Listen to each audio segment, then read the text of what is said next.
Hello there, ladies and gentlemen. Welcome to another episode of CookieCast. Today on CookieCast, it's the football podcast, and I don't even know how to say this. I just don't know how. I don't think I have the words. We are a man down. Now, I know that's not exactly anything new, but it's the man that we are down. Yeah, it gets real Wild West this episode. Nah, I'm just messing.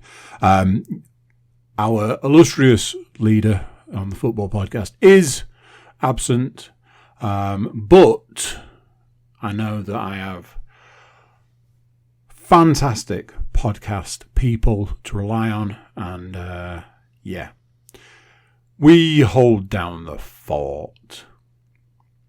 Before we get started, please do consider like, share, subscribe and comment. Leave a review where you can leave a review. Obviously, the big one, share the podcast around. If you're like, I like this podcast, maybe other people will as well. Share it around. Get it into other people's hands. See how it goes. Right, let's get started. Here we go. This is CookieCast, the football podcast.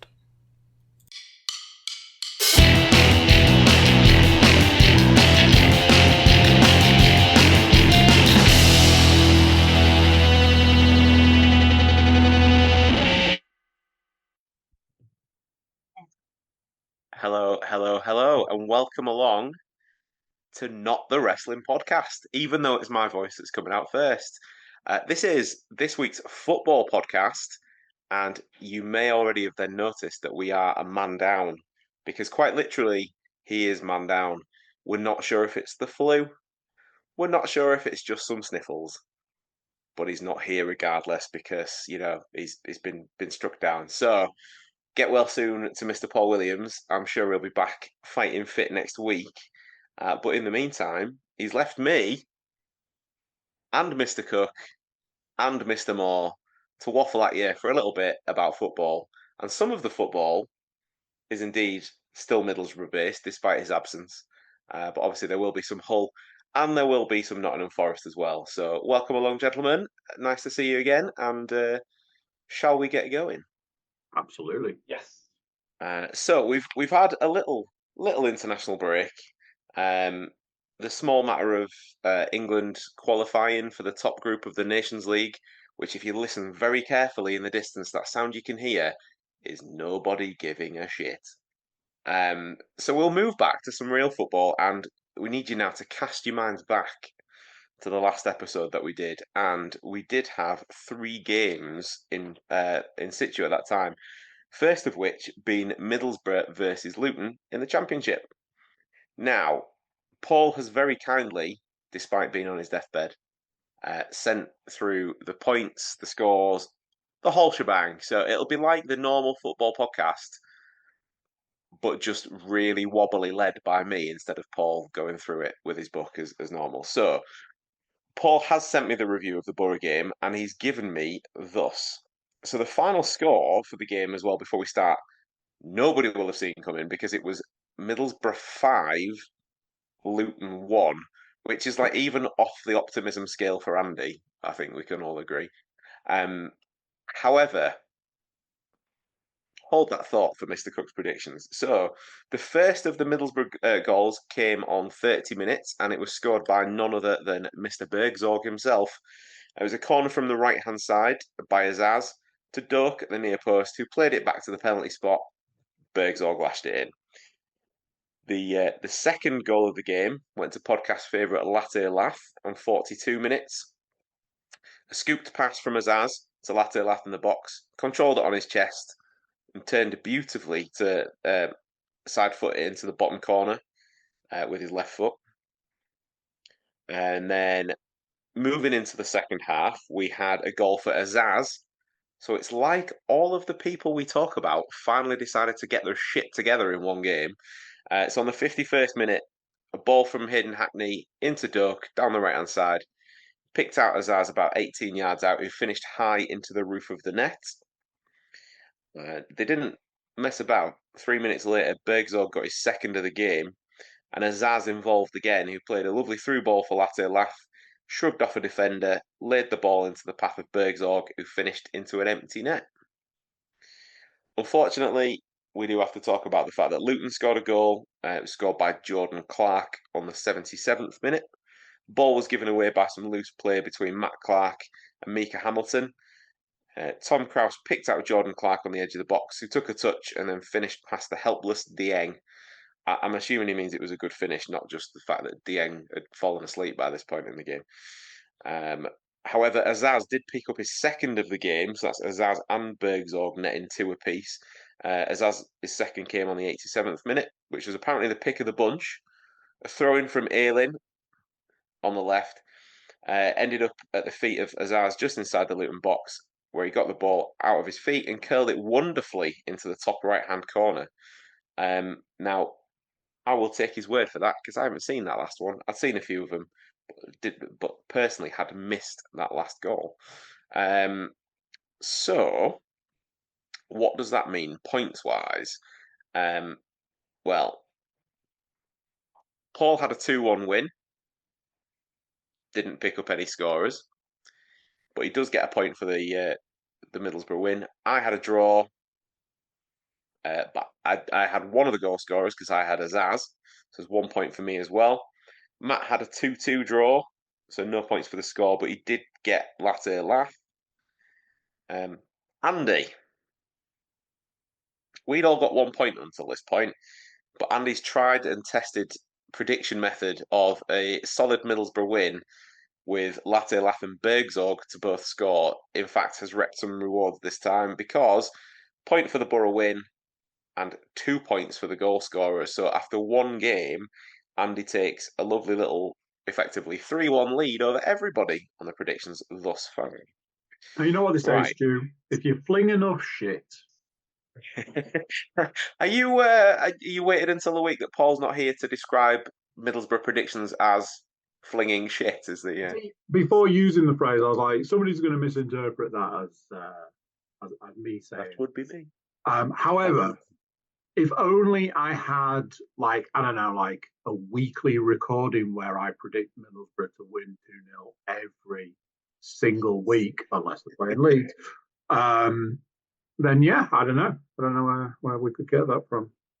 Well, when Paul sent me his stuff through earlier on, and I've written predictions in the book, I was tempted for the Borough game to already put 2-0 for you, but I've left it just in case something changes. Oh no, it's fine. You can do that. Do it now if you want. It's fine. Well, things do change. You never know. Like Paul not being here, that's upset the apple cart somewhat in that regard. So I didn't know if it would change things. No, I'm a creature of habit. Anyway, we shall move on to the second game from that week, which was my team, Hull at home to West Brom. Unfortunately for me, it did finish as West Brom winning 2-1.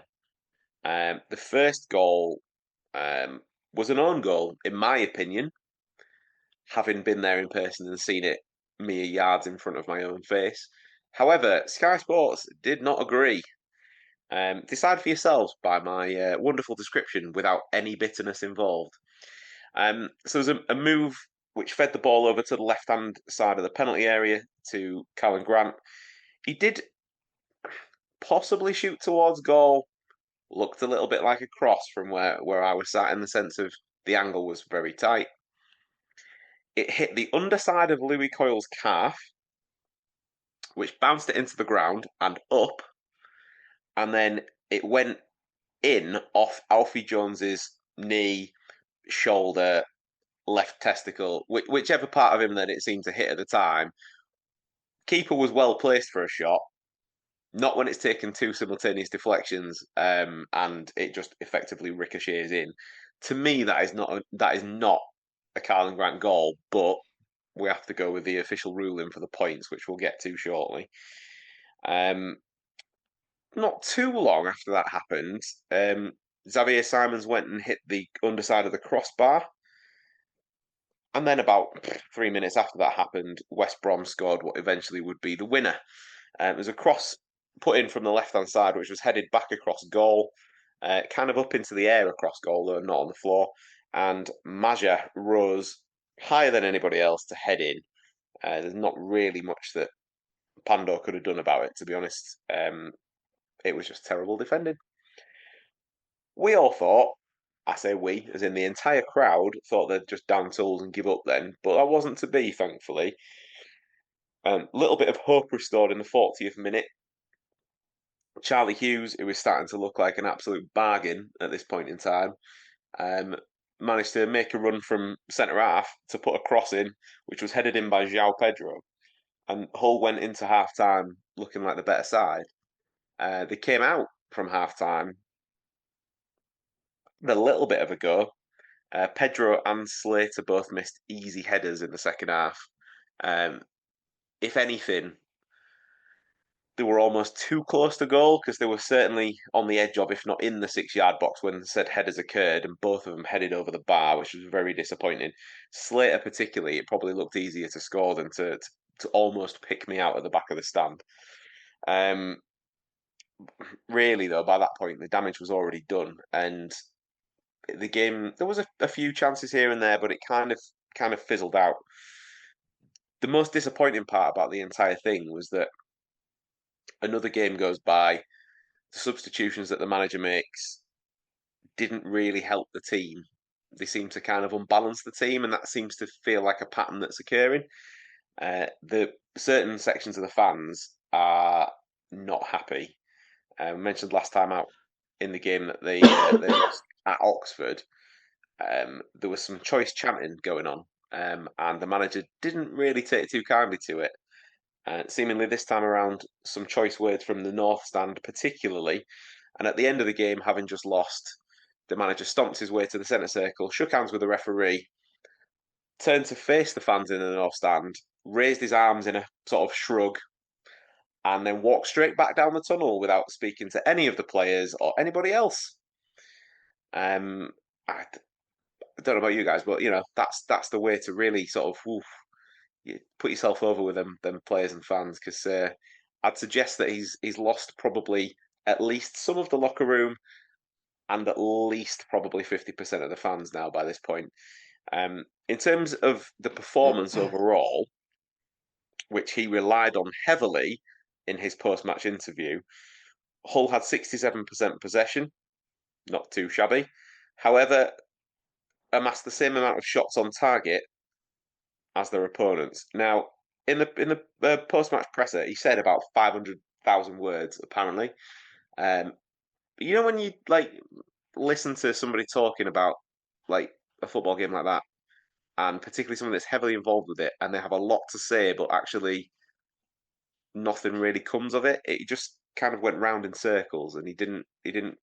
It was all cliches and not a lot really substance to it. But one thing that he was keen on mentioning was that he was really pleased that we'd restricted West Brom to only 2 shots.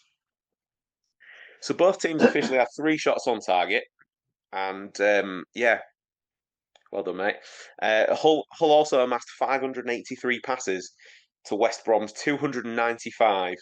So 288 more passes all across the back 4. So that was another one that was well done.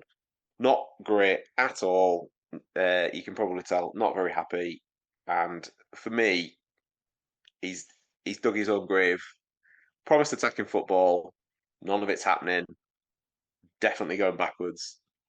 There is talk that he's got all of the players on double the amount of training that they used to do under Liam Rossinier. And funny how 3 of them have had ACL injuries, isn't it, since he took over? So yeah, we'll leave that there. With regards to the scoring, Paul very kindly said it would be a 0-0 draw, which, I mean, looking back, probably would have been all right.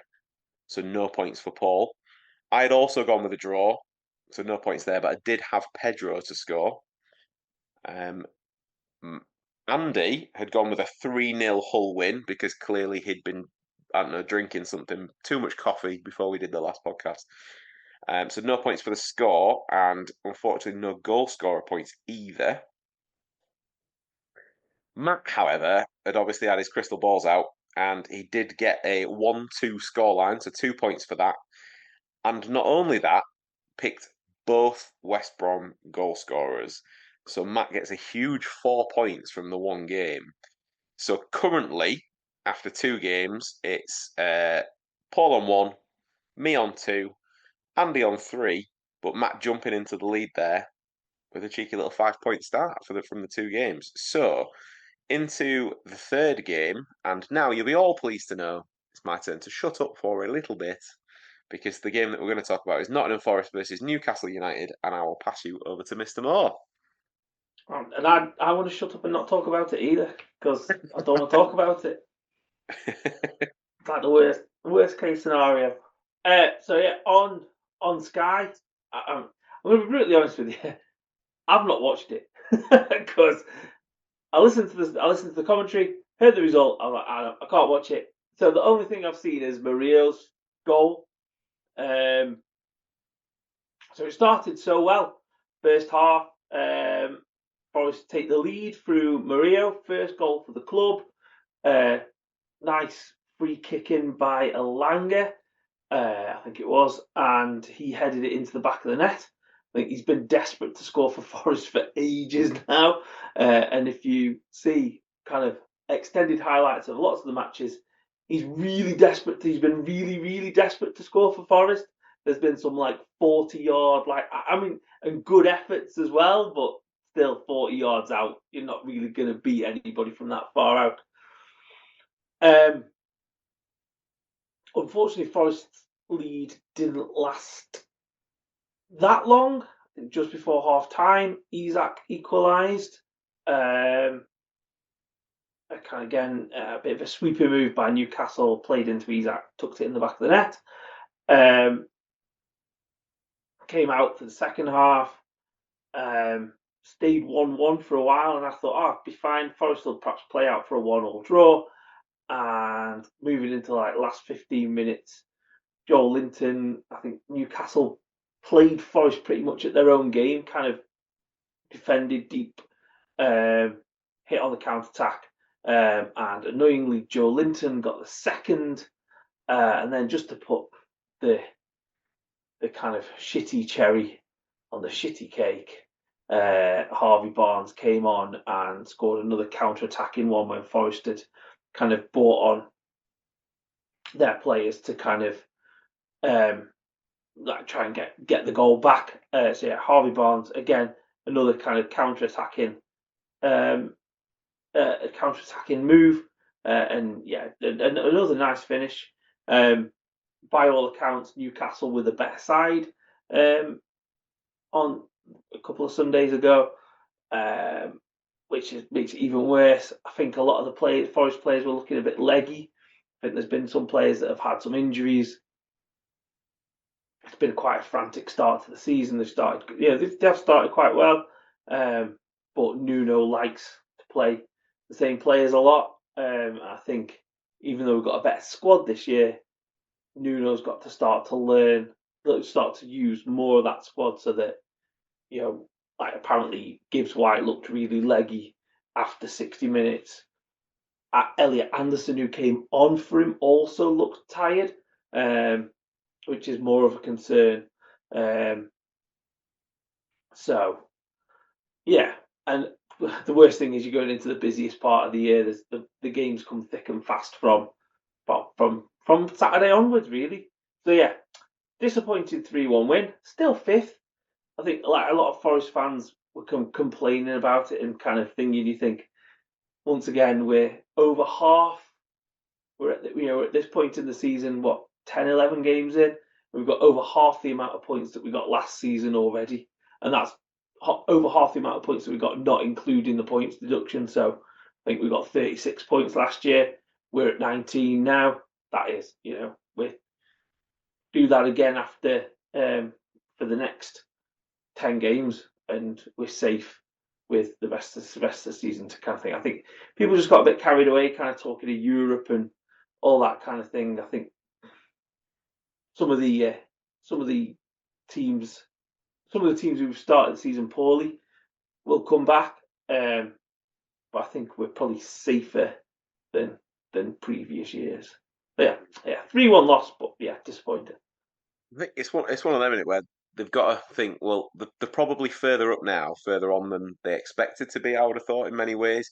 Assess it after Christmas and see what you're going to do about it. Because if you're thinking they've got a chance of whether it's top 7, top 10, whatever, make the additions. If not, then what? But I think you'll be fine this time around. But like you My say, biggest it's better. worry, my biggest worry is that we go like kind of obviously not wanting to step on the predictions toes, but our next 4 games, I think the only game that's a realistic winnable one is Ipswich at home.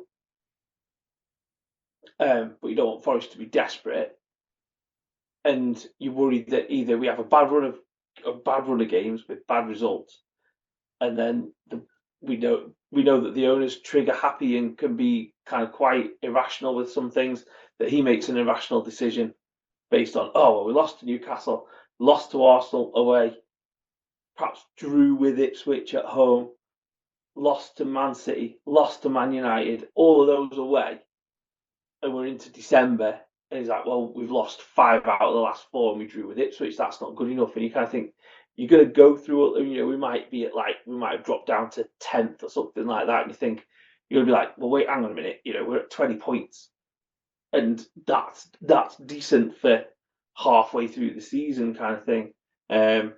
It's that, or we're still doing all right, and then he just goes mental in the January transfer window, which is the real worry.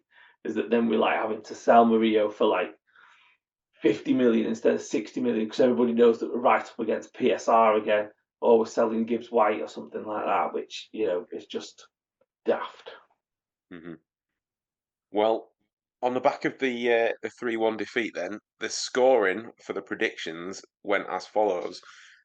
Paul didn't get the score, but he did pick up Isak as a scorer. I didn't get the score or any scorers. Andy didn't get the score or any scorers. Matt did predict that Newcastle would win, albeit 3-2, so it was close. And the only scorer that you got, Matt, was Isak, so you did still manage to pick up 2 points there. Paul just the one, myself and Andy none from that game. So the final scores for the predictions. Paul managed to catch me back up to sneak into joint last on 2 points.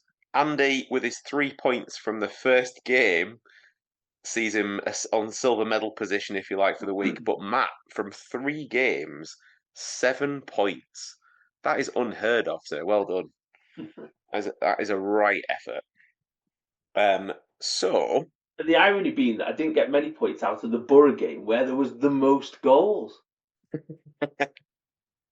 Oh, man. Well, there should be a lot of opportunity for a lot more points in the coming week. As Matt mentioned earlier, the games really start to ramp up now, particularly championship-wise, as I think we're pretty much Saturday midweek for the next however long. And we've actually got 5 games on the docket this time around. What I am going to say is we'll probably just have a little bit of a break. Just refresh your glasses. We will not be that long, be 2 seconds to you out there in audio, visual, YouTube, SoundCloudy land. But we'll be right back with some predictions for 5 games, 5 tasty games we've got for you this week. So don't touch the dial, we'll be back. See, we're back. We told you, you blinked, and here we are again. So as I mentioned, we have 5 games on the docket, and 3 of them are on a Saturday afternoon, 3 o'clock. I think that's only happened once this season so far, and we are about to be at the end of November. Bizarre. Anyway, the very first of those games starts in the Premier League, so therefore it is Mr. Moore's team. They are away to Arsenal, and as Paul always likes to say, it's Mr. Moore's team, so he will go last in the predictions. So why not kick off with Andy? It's that phrase, isn't it? Save the best till last. It's a 2-0 Forest win, or a 0-2, as it is in the book. 0 surprises that it's a Wednesday night and I've got my wood out. But bringing up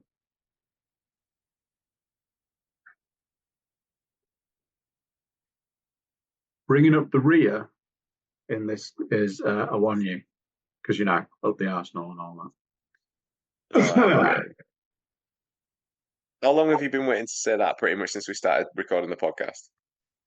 I wasn't sure if I was going to, and I wasn't sure if it was going to offend anyone. So that's part of the reason I wasn't sure if I was going to. But never let the fact that you might offend someone get in the way of a good joke, as someone once told me. Well, okay, that is in the book. Oddly enough, Mr. Williams, conspicuous by his absence, has gone exactly the opposite way on the score. He has gone for a 2-0 Arsenal win with Saka and Martinelli to score. I haven't quite been as harsh.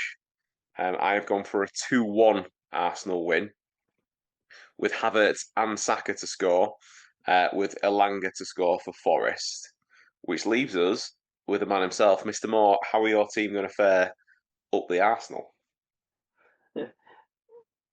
I'm not going to do that. I've gone for a 2-1 Arsenal win. Okay. I've gone Odegaard and Havertz to score for Arsenal, and Elanga for Forest. Ooh. Yeah, very similar. Same result, two different goal scorers. I think it's a tough away kind of thing, and Arsenal got to find their form somehow, somewhere. And the international break might have been it. Maybe they're just doing their usual bit a bit early this year, so they're going to bottle it just before Christmas time so that nobody notices at the end of the season instead for a change. Yeah. Anyway, moving on. Second game on the card is moving down to the Championship, and my team Hull are away at Luton. Luton obviously relegated from the Premier League last season, but doing massively terribly so far in the Championship, so we'll see how this one turns out, because we're not too great ourselves. So this time around, let's go straight back in. Let's go to Mr. Moore for his prediction of Luton versus Hull. I've gone for 2-1 Luton win. Okay. Adebayo, yeah. Morris and Puerta for you. Yeah. Gustavo, he's looking pretty good actually, to be honest. He feels a bit like one of them little sort of bit between his teeth, sort of bulldog sort of style players. He's quite like him. He's been pretty handy so far from what I've seen. Okay, so 2-1 in the book for Mr. Moore. Paul, a little bit more optimistic, probably like I say because Luton have been absolutely shit this season. He's gone for a 1-1 draw, but he has also picked Adebayo and Pedro to score for Hull. Mr. Cook. So, I can't quite express how long I've been waiting to say this, but it's 0-1 in the book with Longman to score. There he is. Scored in the pre-season game against Fiorentina to then be out for most of the season so far until a substitute appearance a couple of weeks ago. And here he is, ladies and gentlemen, back in the thoughts of Mr. Cook, back in the book as a Mr. Cook prediction. I saw a live photograph of the man himself, taken by somebody who may or may not be on this podcast right now. And rejoice is not the word I would use. I even did a little dance. You could almost feel the substitute jacket coming off and the shirt going on.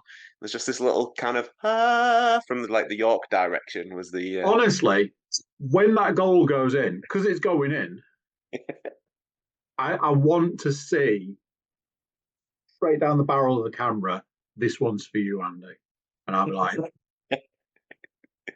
I'll tell you what, I'd absolutely take a 1-0 win.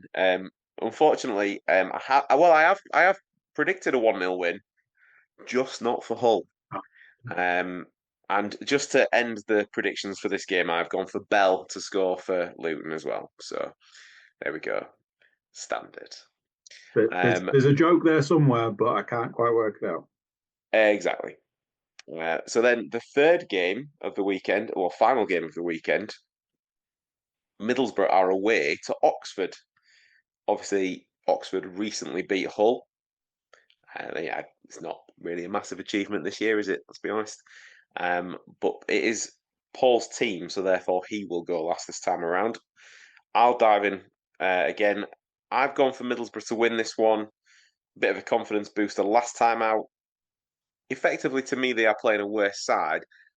I don't see him scoring quite as heavily again, though. But I have just gone for a very comfortable 2-0 win. But I've gone for Latte Laugh for one and Hackney for the second. Andy. Almost no surprises at all here. I've got the Borough down to win 2-0, or again, as it is in the book, 0-2. It's coffees all round, gents.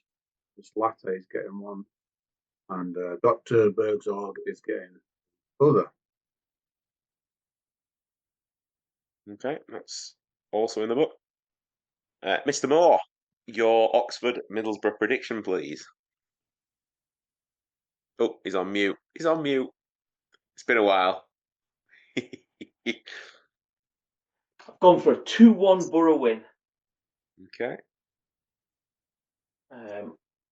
I've gone for, just because it amused me, good Hram from for Oxford.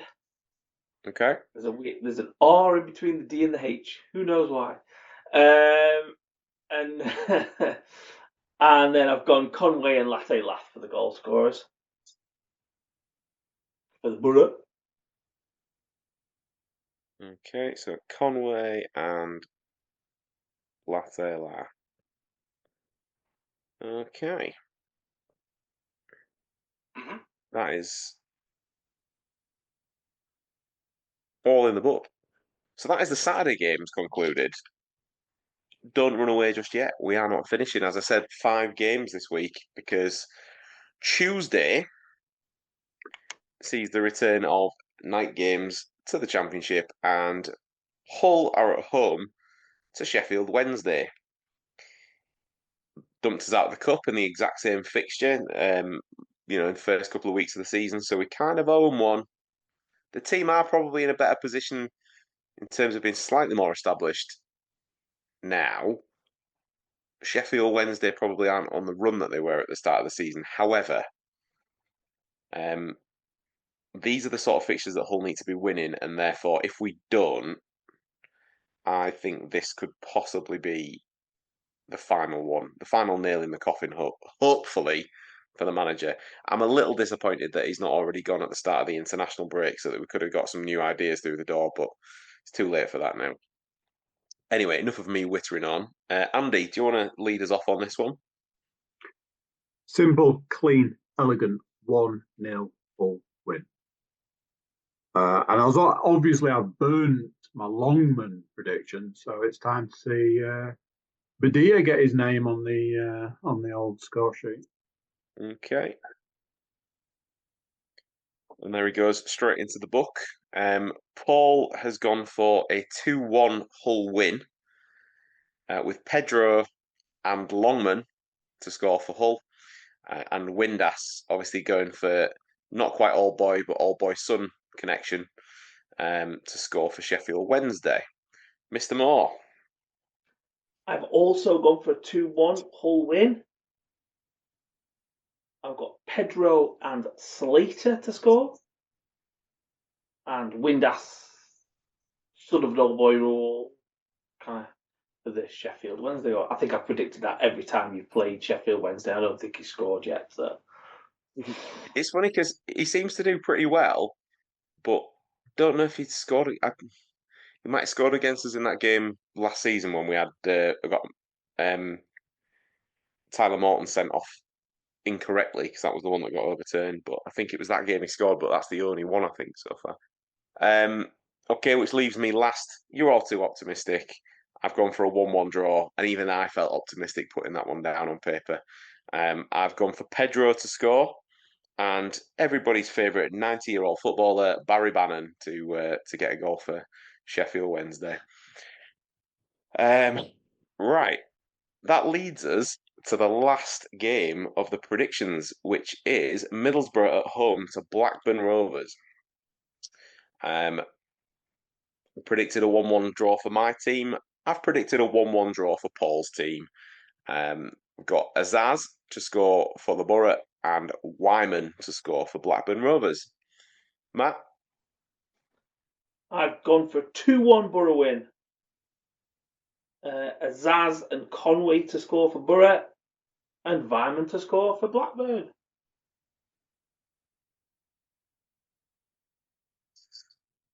In the book.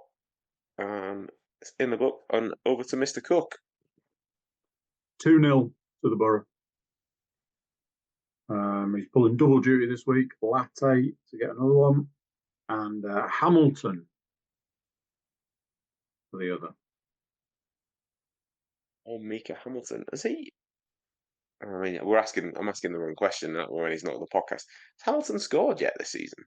It's not a name I've heard us predict it, but I can't remember him. Don't you be setting him off on a scoring streak, Andy? Not be happy. Paul will be happy. I think the last time I predicted him, Paul immediately fired back with that he'd assisted on a goal. So we was getting closer to actually notching one. Overdue. It's worked. Well, it's worked for the amount of time that we predicted Azaz and everybody like McGree before he'd scored in the season. So I suppose you're backing up that tree again, but we'll see. Which leaves us with Paul, absent, but is taking the last prediction of the podcast.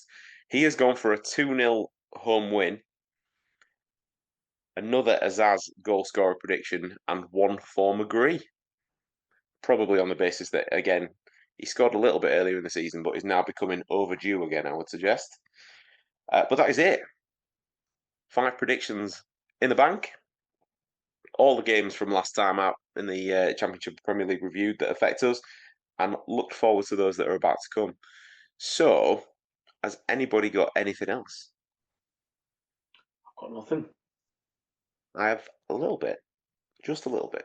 It was just in the international break. Obviously, the club decided that they would take advantage. When I say the club, Hull, I mean, obviously took advantage to put on a little night of entertainment in the 120th year celebrations sort of style, and they got together the Great Escape squad of the 98-99 season. So Hull were pretty much bottom of the league, looking destined to go into non-league football, had all the financial worries, got locked out of Boothby Park and all the rest of it.